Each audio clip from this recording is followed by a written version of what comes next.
Thank you to Cardiff Green Party for the wonderfully warm welcome we've all received and for putting together such an excellent conference. And of course, there's no better time for our party's spring conference to be here in Wales. A year ago, when we gathered together in Hove, I said I would throw caution to the wind, I would stick my neck out and predict victory in the general election, our first seat in Parliament. And if anyone here took out a bet based on my advice, I hope you'll share the winnings with us afterwards. But today, I want to do the same, to predict that 2011 will also see a historic first. Greens elected to the Welsh Assembly.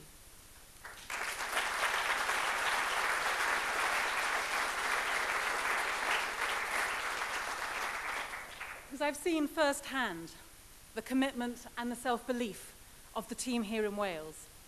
And I believe that every one of our candidates has the ability and the integrity to provide that blend of fearless opposition and positive alternatives that we as Greens offer. Mae yw'r amser wedi dod. Pob lwc. That's the only bit in Welsh. That was, I hope, the time has come, good luck.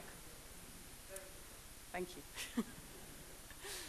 And when, not if, but when there are Greens in the Assembly, well, then the battle really begins. Because in these difficult times, with a government hell-bent on cutting public services, our communities need politicians who will put them first. Not the bankers, not the party donors, but the people they're supposed to serve. And Greens will do that.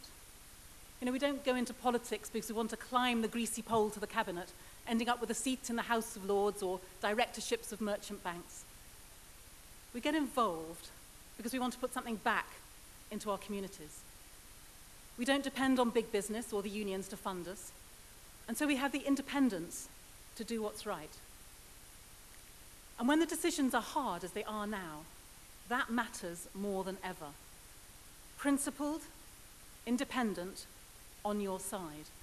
That's what people want from their politicians, and that's what we can offer in these elections in May. Now, this week I've been visiting just some of our local election targets around the country.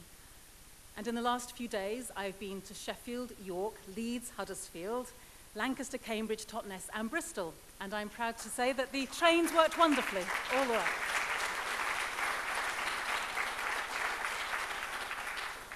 But I want to tell you that what I saw on those visits was so inspiring.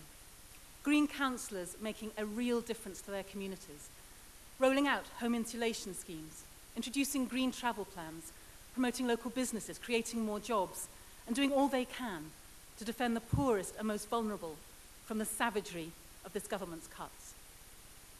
Because our policies have never been more urgently needed. You know, we were the party who went into the last election with a costed plan to tackle the deficit without decimating public services and destroying jobs. In contrast, Labour, Lib Dems and Tories all wanted to make big cuts in public services. You know, they're like some kind of medieval physicians who seem to think that the more blood they shed, then the better the country will feel. You know, well, I've got news for them. We've moved on just a bit from the day of leeches and bloodletting. And that's why our message is that cuts that hurt the poorest are morally wrong, that it is unacceptable that banks like Barclays makes £11 billion in profit but pay only 1% in tax, and that these cuts are not inevitable. They're driven by ideology, not by economic necessity. And as Greens, we will fight them every step of the way.